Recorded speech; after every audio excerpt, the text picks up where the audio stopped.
Hi friends, welcome to LSM Vlogs. இன்றைக்கி பார்த்தீங்கன்னா சூப்பரான ஒரு சிம்பிளான ஒரு தக்காளி சட்னி ரெசிபி தான் பார்க்க போகிறோம். வாங்க வீடியோக்குள்ளே போகலாம். கடாய் வச்சு வந்து ஒரு 2 டேபிள் ஸ்பூன் வந்து எண்ணெய் ஆட் பண்ணிக்கோங்க. எண்ணெய் நல்லா சூடானோன்னே இப்போ வந்து வெங்காயம், பச்சை மிளகா, காஞ்ச மிளகா, 4 பல் 5 பல் பூண்டு ஆட் பண்ணிக்கலாம். இது எல்லாமே நல்லா வதக்கிக்கலாம். பூண்டு அதிகமாக சேர்த்துக்கோங்க. இந்த காஞ்ச மிளகா வந்து கொஞ்சம் காரம் அதிகன்றதுனால நான் கம்மியாக சேர்த்துருக்கேன்.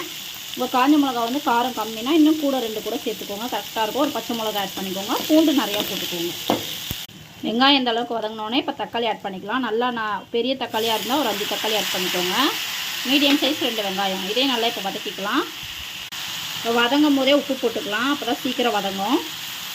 தக்காளி சட்னி வந்து ரொம்ப வதக்கணும்னு அவசியம் இல்லை, இந்த அளவுக்கு வதக்கினாலே போதும். இதுக்கு இன்னும் நல்லா டேஸ்ட்டு கொடுக்குறதுக்கு வந்து நல்லா ஒரு கையளவு புதினா, கொத்தமல்லி ஆட் பண்ணிக்கோங்க. இதையும் நல்லா வதக்கிக்கோங்க. கொத்தமல்லி புதினா வந்து கொஞ்சம் கடைசியாக வந்து ஆட் பண்ணிக்கோங்க, அப்போ தான் அந்த டேஸ்ட் இன்னும் நல்லாயிருக்கும்.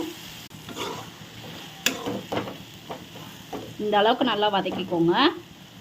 இப்போ பார்த்தீங்கன்னா இது எல்லாமே இப்போ நல்லா வதக்கியாச்சு. இது நல்லா சூடு ஆறணும். ஆறுனதுக்கப்புறமா நம்ம அரைச்சி தாளிச்சிக்கலாம். நல்லா செம டேஸ்ட்டாக இருக்கும்.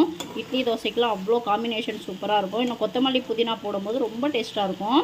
அரைச்சதுக்கப்புறமா நான் தாளிக்கிறது நான் காட்டுறேன் உங்களுக்கு. சூடு நல்லா ஆற வச்சு அரைச்சிக்கோங்க.